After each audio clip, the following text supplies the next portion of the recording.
Alam niyo po, maraming sakit na dumadapo 'no, sa atin po ngayon at, marami po rin ang dahilan, 'yan, kung, bakit 'no, wala tayo sa ating pong mga sariling kapayapaan 'no. Sa kabila po nito, ang Panginoon po ay nagnanais na tayo po ay maging malusog at, malakas.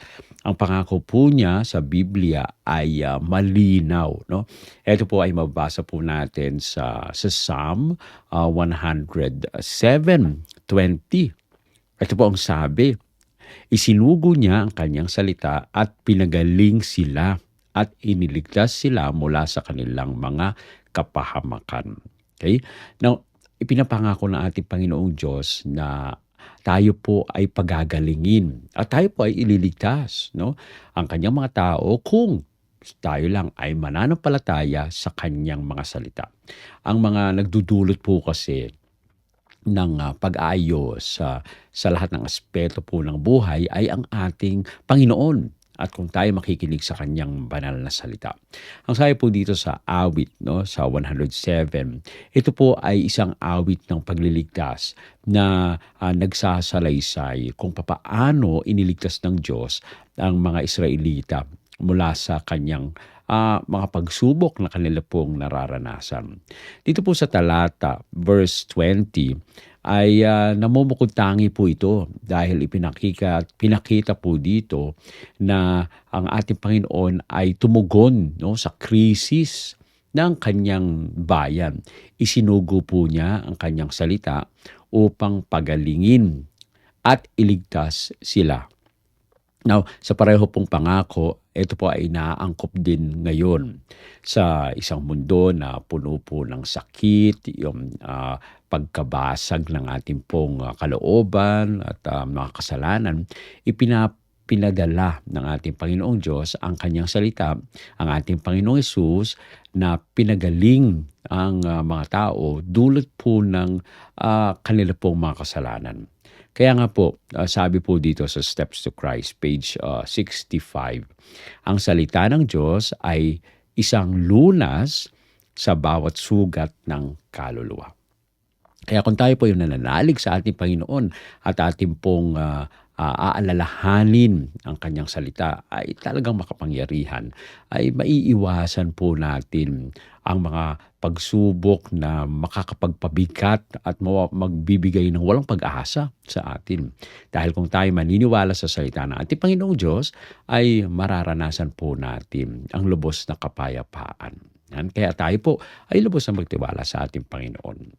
Now, tingnan po muli po natin sa sa English po, Psalm, 107:20. Sabi po dito, "He sent His word and healed them and delivered them from their destructions." No? Isinugo ng ating Panginoon ang kanyang salita at pinagaling po sila sa kanila pong mga kapahamakan. Kaya nga atin pong i-memorize po ito 'no, at, kung tayo po ay nawawalan ng pag-asa, tayo man ay may sakit 'no, at maraming kabagabagan ay, intindihin po natin, pag-aralan natin yung salita ng ating Panginoon dahil ito ang magliligtas po sa atin. Now, meron po tayong ilang puntos 'no, dahil tayo may karamdaman man at, ang sabi po dun sa text ay He has healed us 'no. Atin pong, titingnan ang 6 'no, 6 na puntos mula po dito sa ating pong teksto at atin pong gagamitin yung acronym na HEALED, HEALED. Healed, yan, pinagaling, okay. Ang una po ay H, healing power in God's word. Meron pong lunas 'no, pagpapagaling sa salita ng ating Panginoong Diyos. Yan ang pinakaimportante na unang puntos na ating pong pag-aaralan. Letter E, empowered by truth of God's word 'no. Pinapalakas po tayo ng katotohanan ng salita ng ating Panginoong Diyos, okay. Letter A, active deliverance from distractions. Aktibong pagliligtas mula sa pagkawasak 'no. Tayo po ay talagang patuloy at tuloy-tuloy na inililigtas tayo ng ating Panginoon. Letter L, living in the fullness of God's promise 'no. Mamumuhay tayo sa kabuuan 'no ng pangako ng ating Panginoong Diyos dahil, Katulad dito sa ating pong programa, ang pangako ng ating Panginoong Diyos, hindi po ito napapako. And letter E, eternal hope in God's Word. Meron pong walang hanggang pag-asa sa salita ng ating Panginoong Diyos. At ang panghuli, yung letter D, deliverance from every area of life. Alam niyo po, iba't ibang aspeto ang buhay po natin. At merong mga pagkakataon na sa isang aspeto ay magaan, sa isang aspeto ay mabigat. Pero sa lahat ng aspeto, tayo po ay ililigtas ng ating Panginoon. So, yan po, yung ating pong acronym. Meron tayong 6 na puntos. HEALED ang ating pong acronym. Tingnan po muna natin yung unang puntos. Letter H, healing power in God's presence. May lunas po sa lakas ng salita ng ating Panginoong Diyos. Sabi po dun sa text, He sent His word and healed them. Isinugo niya ang kanyang salita at pinagaling sila. Alam niyo po, yung salita ng ating Panginoong Diyos ay buhay. Ito po ay may taglay na lakas ng pagpapagaling. Yung pagpapagaling ay hindi po lamang ito pisikal, no? Kabilang din po dito yung emosyonal, yung ating pong spiritual, yung ating pong mental na pag-aayos. No? At ganoon din po sa salita ng ating Panginoong Diyos, ito po ay makapangyarihan, nagpapagaling sa mga sugat, no, ng ating pong puso, no, sa gulo ng ating pong mga isipan at sa mga sirang relasyon. Kaya nga kung tayo ay mananalig sa salita ng ating Panginoong Diyos, meron mang pasakit at mararanasan tayo na nasakit na hindi lang po sa pisikal, sa puso po natin, sa isipan po natin, papagalingin po tayo ng ating Panginoon. Na mababasa po natin sa Hebrews 4:12. For the word of God is quick and powerful and sharper than any two-edged sword. No? Ang salita ng ating Panginoong Diyos ay buhay. Ito po ay makapangyarihan. Kaya nga talagang manalig tayo sa salita ng ating Panginoong Diyos. No? At tayo po ay umasa na merong kapangyarihan sa salita ng ating Panginoong Diyos. Binabanggit naman po dito sa Psalm 147:3. Okay? He healeth the broken heart and binded up their wounds. So, pinapagaling ang kanila pong mga sugatan ng puso at binabalutan ang kanila pong mga sugat. Kaya nga, kung tayo man ay nakakaranas ng hirap, sakit sa ating pong buhay, huwag po tayo mag-alala kapag tayo ay talaga ng ating pong sarili sa ating Panginoon at naniwala po tayo, ay gumagaling ang lahat ng aspeto ng ating pong buhay. Sabi po sa Healing Mystery, page 61, Christ's word has power to heal and restore. No? Ang salita daw po ng ating Panginoong Diyos ay may kapangyarihang magpagaling at mag-ayos ng ating pong buhay. Kaya nga, kapag tayo po ay sugatan, ang ating pong kalooban ay halos wala na pag-asa, tumakbo tayo sa salita ng ating Panginoong Diyos para tayo ay magkaroon ng kagalingan. Tayo po ay mag-meditate, no, sa kanya pong mga pangako. No? Maaari nating isipin na dito lamang sa salita ng ating Panginoong Diyos, merong kaayusan. No? At bawat bahagi ng ating pong buhay ay maayos dahil po sa kanya pong mga banal na salita. Okay? Ang pangalawang puntos po, letter E, no? Empowered by the truth of God's Word. Pinapalakas po tayo ng katotohanan ng salita ng ating Panginoong Diyos. Ang sabi po dun sa text po natin, He sent His Word. Isinusugo ng ating Panginoon ang kanyang salita. Alam niyo po, ang pagpapala ng salita ng ating Panginoong Diyos ay kumakatawan sa paghahatid po ng katotohanan. No? Dahil sabi doon, the truth will set you free. Okay? Ang katotohanan ay may kapangyarihang palayain po tayo. No? May kalakasan po ito na magbigay ng strength o kalakasan sa hinaharap po nating hamon. Ang mga salita ay hindi lang po ito nagpapagaling. Ito rin ay nagpapalakas ng ating pong pamumuhay, ng ating kalooban at nagbibigay sa atin ng tagumpay. Sabi po sa John 8:32, And ye shall know the truth, and the truth shall make you free. Ang ganda po, no?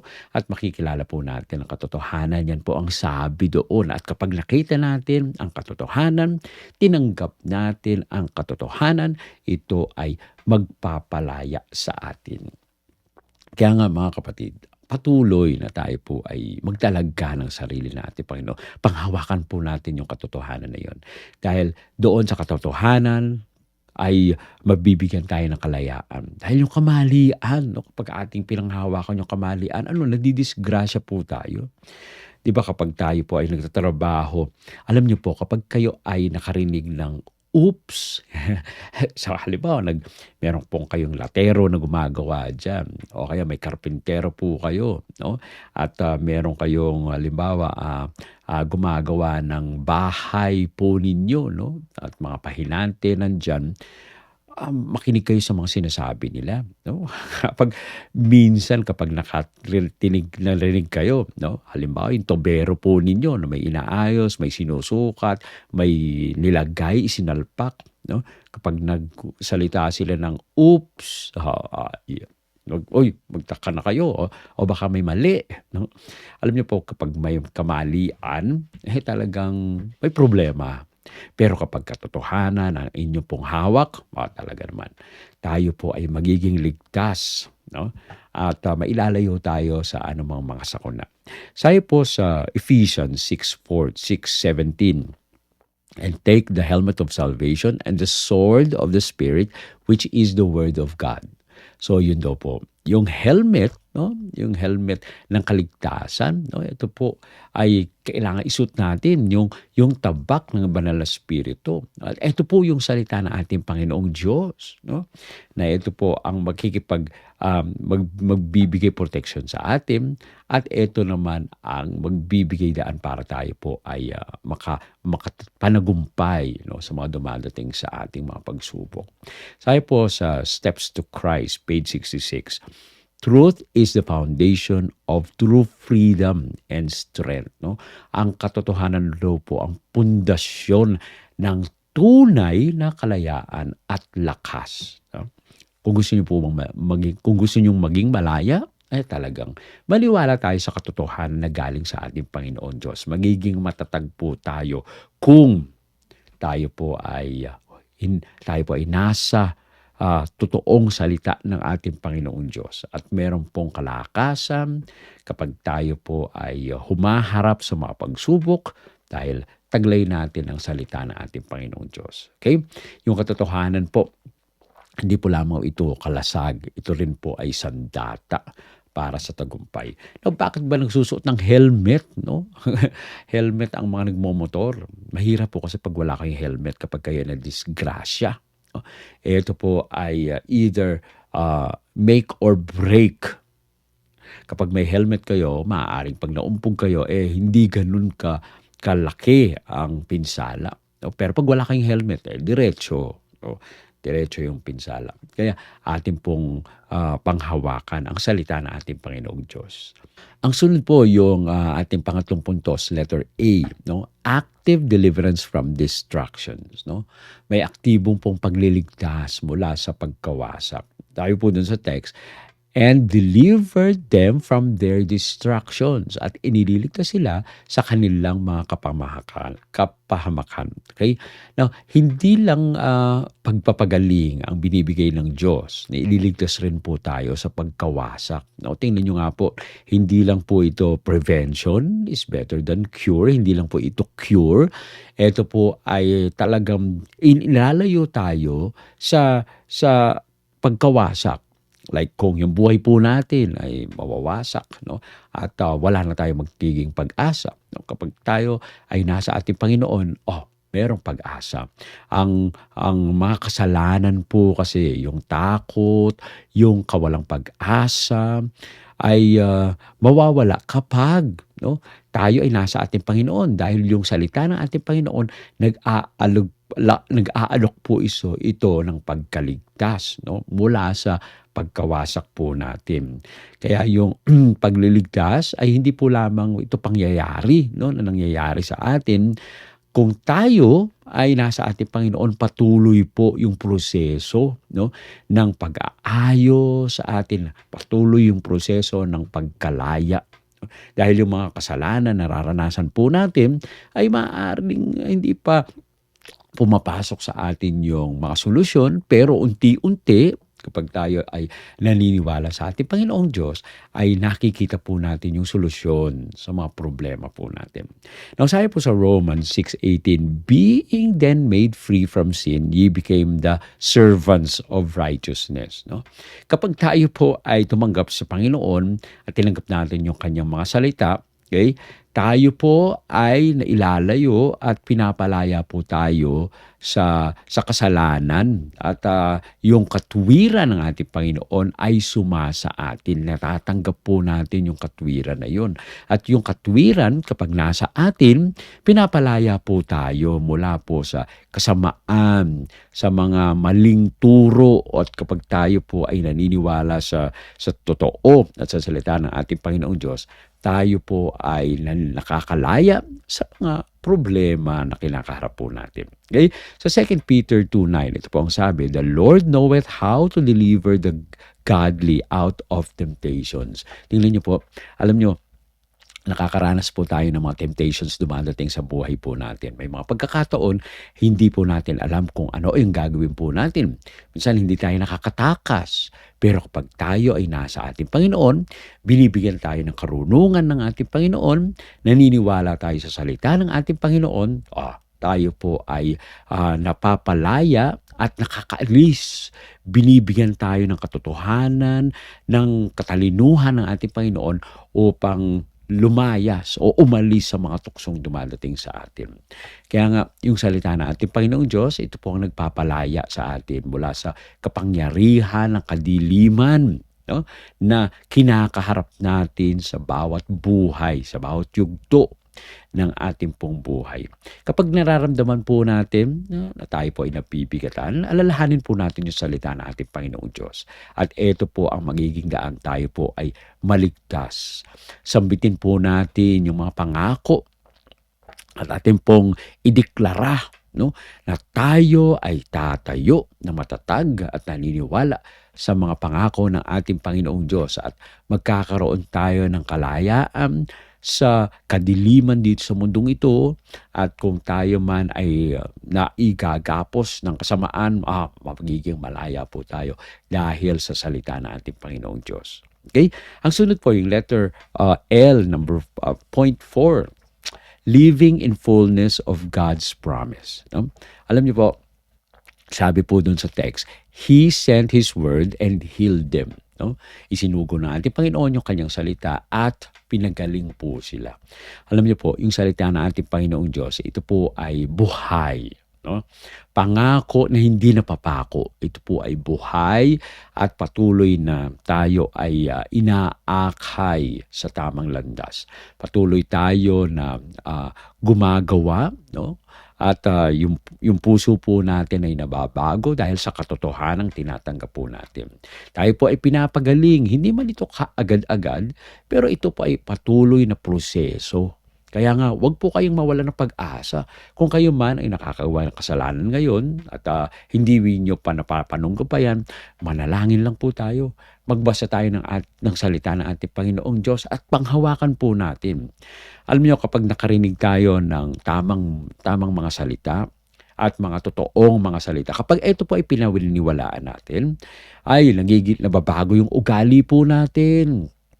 At tayo po ay dinadala ng ating Panginoon sa mas higit na antas ng ating pong buhay. Ang sabi po sa Philippians 1:6, being confident of this very thing, that He which hath begun a good work in you will perform it until the day of Christ. No? Tama po. Kapag tayo ay naniwala sa ating Panginoong Diyos, unti-unti, paniwalaan natin ito, tinanggap natin ito, ay nababago yung ating pong buhay. Para lang po yung sa health. Halimbawa, napakinggan po ninyo na ang kamote ay mabuti sa inyong pangangatawan, o hindi na kayo kakain ng mga pagkain na makakasama sa inyo. Sa halip na kumain kayo ng mga hindi masustansyang pagkain, ay kakain kayo ng fresh. For example, ka meron kayong kinakain na french fries, no? Sa halip na bumili kayo ng french fries sa mga fast foods, magluluto na lang kayong sarili niyong french fries o kaya naman hindi na french fries ang kakainin ninyo, nilagang kamote o nilagang patatas, 'no? At ito ay mas nutritious, okay? Now sabi po sa John 10:10, "I am come that they might have life and that they might have it more abundantly." Naparito ang ating Panginoon upang tayo magkaroon ng buhay at magkaroon ng masaganang buhay, hindi lang po basta buhay. Kaya kung ninanais po natin ng ating Panginoon ay dalhin tayo sa mas magandang antas ng buhay, maniwala po tayo sa kanyang mga banal na salita. At ito ang nakapagbabago ng ating pong isipan. Okay? Ang sunod po, yung point 5, letter E, eternal hope in God's Word. Sabi po dito, He sent His Word. No? Isinugo mismo ng ating Panginoon yung kanyang salita. Alam niyo po yung salita ng ating Panginoong Diyos, hindi lang basta ito, hindi tayo sasakupan ng oras na parang, huli na. No? Hindi po. Mayroon po itong walang hanggang epekto. Okay? Hindi po ito na-expire. No? Yung salita na, hindi rin ito basta-basta nababago. Okay? Wala pa ang ating Panginoon na binagong kanyang salita. No? Pero merong mga pagkakataon, especially sa kaligtasan po natin, meron pong actually, hindi naman actually ito na bago, kundi sinabi lang ng ating Panginoon na kapag hindi sila nagsisi, katulad po yung nangyari doon sa Nineveh, no? Sinabi ng ating Panginoon, pag hindi sila nagsisi, ay lulupigin sila, no? Sila po ay papatayin, no? Pero nagsisi po sila. No? At nung sila po ay nagsisi, binago ng ating Panginoon, hindi niya itinuloy, no, yung kanilang parusa. Ang ating salita ng ating Panginoon ay nagdadala sa atin sa isang antas na ito po ay buhay na walang hanggan. No? At hindi mo ito mababago. Sa Isaiah 48, the grass withereth, the flower fadeth, but the word of God shall stand forever. No?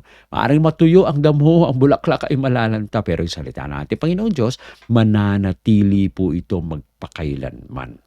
Ang sabi pa sa Matthew 24:35, Heaven and earth shall pass away, but my words shall not pass away. Kahit daw po yung langit at lupa, ito po ay lilipas, pero ang salita ng ating Panginoong Diyos, hindi po ito lilipas magpakailanman. Kaya nga, yung promise ng ating Panginoong Diyos, no, kapag tayo po ay humawak doon, pangwalang hanggan po ito. It will never fail. Hindi po ito magbabago, hindi po ito mawawala. At ang uling pong puntos po natin, no, yung sa ating pong acronym na HEALED. Yan, yung letter D, deliverance for every area of life. No? Tayo po ay nililigtas ng ating Panginoon sa lahat ng antas ng ating pong buhay. No?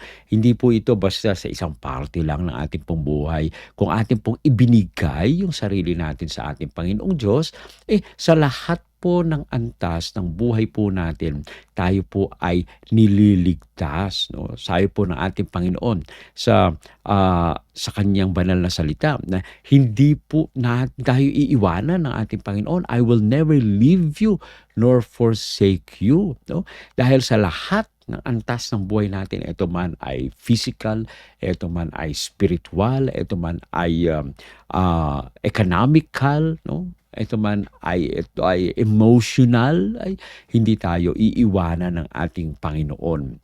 Patuloy na tayo ay ililigtas ng ating Panginoon. Walang pagkakataon na iiwanan tayo ng ating Panginoon unless tayo po ang umiwan sa ating Panginoon. Kaya panghawakan po natin ang salita ng ating Panginoon. Patuloy, tayo po ay magbigay ng sarili po natin sa Kanya. Dahil sa lahat ng antas ng ating buhay, hawak-hawak tayo ng ating Panginoon. Kaya naman, dito po sa awit, sa Psalm 107:20, Ito po ay salita ng ating Panginoong Diyos na nagbibigay kagalingan, no, sa atin, no? At ito po ay magbibigay sa atin ng buhay na walang hanggan. Kaya nga, ulitin po natin yung ating pong acronym, HEALED. Letter H, a healing power in God's Word. No? Meron pong luna sa lakas ng salita ng ating Panginoong Diyos. Okay? Letter E, empowered by the truth of God's Word. Pinapalakas tayo sa katotohanan ng salita ng ating Panginoong Diyos.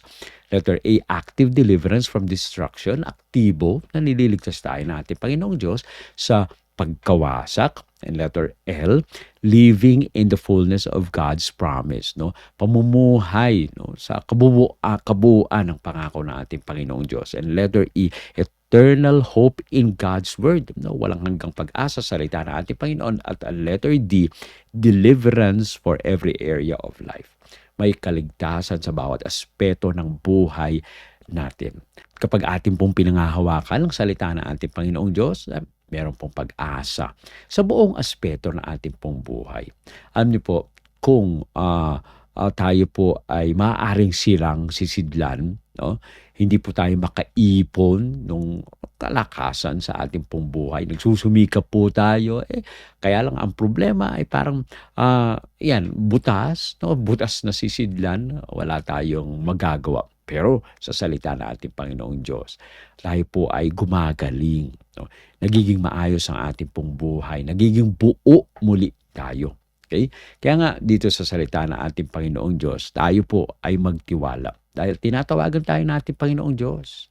Tayo po ay patuloy na inililigtas ng ating Panginoong Diyos. At tayo tinatawagan na lumakad, no, sa kanyang salita dahil tayo ay pagagalingin ng ating Panginoon. Higit pa sa mensahe ang salita ng ating Panginoong Diyos. Ito ay paraan. Tayo po ay gumaling at tayo po ay maligtas. Tayo po ay manalangin. Ama namin banal Diyos na nasa mga langit, nagpapasalamat po kami sa pagkakataon na makapag-aral muli ng inyong banal na salita.